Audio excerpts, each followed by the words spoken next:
It's a pleasure to see you, Ricardo. I trust the day has been full of pleasant surprises in school. What a pleasure to see you too, Ryusei. Strangely, I was sitting in English class near the window and the sun was awfully warm, considering the fact that the air conditioner was on.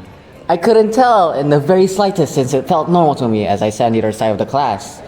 By the way, Ricardo, have you seen Freya and Mayfi and the nearby surroundings? They seem to be late on their promises for a gathering together. Speaking of the devil, there they are.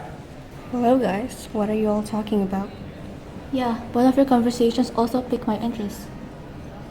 We were just getting to the part on how weirdly warm it was in the class despite the air conditioner being on and on at around 18 degrees Celsius.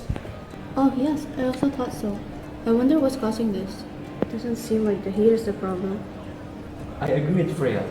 The temperature rose by such an extreme amount that no hesitation came my way in putting my hand close to the air conditioner. As it turns out, it clearly wasn't the AC's fault. If you say so, Ricardo, I did hear a lot of catastrophes happening in the media in the last couple of days, referring to the rising Earth temperature. It seems as though the heat is beginning to affect you too. Now that you mention it, Ryu, it does seem like the world is heating up more than usual. I read somewhere that this year has broken temperature records across the globe. Oh, that's right. I've also heard that some countries are experiencing heat waves like never before. It's scary to think how extreme the weather is becoming. And Indonesia is actually placed directly at the center of it all. For instance, 2024's April in Indonesia sees the highest temperature increase in all of history. That is such a significant anomaly since the last 4 decades and have not seen the same volume of weather. That's really alarming. I've seen that concrete buildings could melt in the face of sun rays the longer they get exposed to the sunlight. It seems like the effects of climate change are becoming more pronounced. What do you think can be done to address this issue? Well, I'm not a professional when it comes to these kinds of wacky modern issues, but I do know one of the leading causes of climate change derives from pollution and our inexperience and unprofessionalism in solving the core problem. Guys, take a look around your surroundings. You can already see unregulated waste here and there. Despite knowing the major consequences coming from minor mishaps, we still always find a way to stay undisciplined. I could also say the same things for me as in my family. We're not quite responsible enough in saving energy. Well, how do you and your family spend the energy, Ryu? The air conditioner is no doubt the most heavily used appliance in my household. Whenever I arrive from school, I'm just laying down in the weekends. The air conditioner is definitely going to be on and turned on until the room turns really cold. Then I might decide whether or not I should turn it off. Aside from that, the lights at my house also take in a lot of electricity, thus expanding my intake by twofold the amount of my family's estimated use. Since some parts of my house still utilize the non-efficient light bulbs that shine yellow light, and my family tends to forget to turn off the light bulbs if not in use. Wait a second. I also experienced something similar to that of yours. The air conditioner took over the amount of my energy consumption. Almost every part of my house had it. Every weekend, I would turn it on in my room for a very long period of time. I would always keep it on every time I'm in my room. Yikes. The air conditioner is also one of the highest users of energy in my house. This is because I have 3 air conditioners running at the same time every night and 1 in the day. The other one tied with the air conditioner is lighting. The reason is because there are a few lights that are on 24/7 and even more so at the weekends. The electrical devices I use are also big contributors, including the 2 Wi-Fi I have. Living in a modern world, this is pretty much the norm.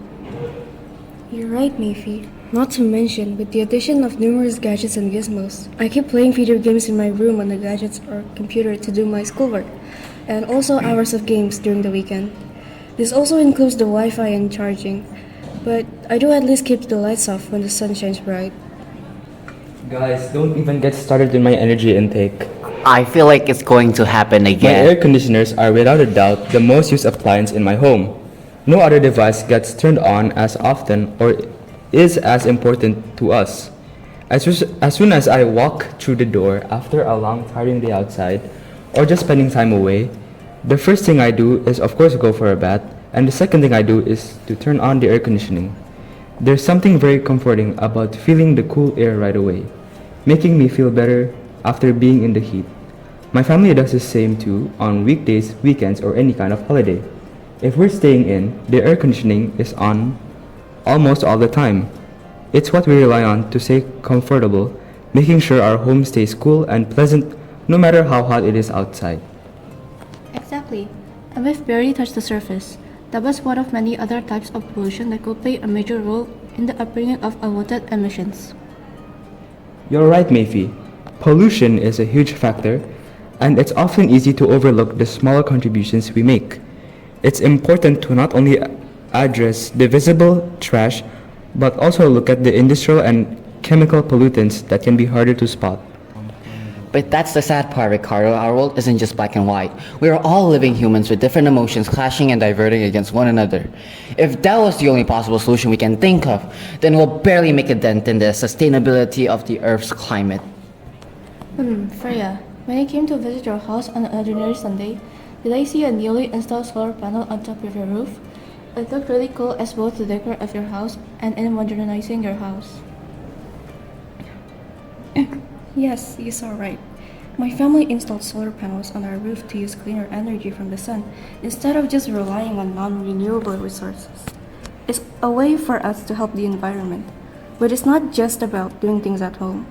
We also need to support bigger changes like better policies and new green technologies. Every small action helps, and if more people and communities get involved, we can make a bigger difference. Wow, it's wonderful how you take serious action in saving the earth. But I wonder, what made you consider having solar panels installed and not other renewable energy resources? Wow, considering how sunny it is very efficient and a lot cheaper to supply the electricity in my house. Exactly, Freya. My family also owns a couple of solar panels. They could really adapt to the weather and climate, and so not much maintenance is needed. But since I own a smaller amount of portion of solar panels, it could only support the lighting outside of my house, sadly. It's crucial we think beyond just our homes and consider alternative energy sources like solar, wind, hydropower, and geothermal. Solar panels, for example, are a cheap and flexible way to get energy. Wind power doesn't cost much to keep running and helps local communities. Hydropower gives us clean energy and helps prevent floods. Geothermal energy gives us steady power all year long. Using these options can lower the pollution we cause and help fight climate change. I commend your knowledge and expertise in alternative energy, Ricardo. It seems as though you've learned a couple of things during science class. Well, what about you, Mayfi? What alternative energy do you own? Well, I don't have any alternative or renewable energy resources installed in my house, but me and my family do reduce the amount of energy we use. For example, turning off the light when it's still bright outside, turning off all electronics that are not in use, and also making sure taps are always closed when not in. I try to save energy by turning off the TV when no one's watching, keeping the lights off when it's bright outside, and unplugging chargers when devices are full. I make sure to save as much energy as possible. I always remember to unplug my devices when I'm away so they won't be left on idle. This way, it won't take up so much electricity when not used. I also keep all the lights off during the whole night when sleeping. I know saving energy is important, but it's not always easy.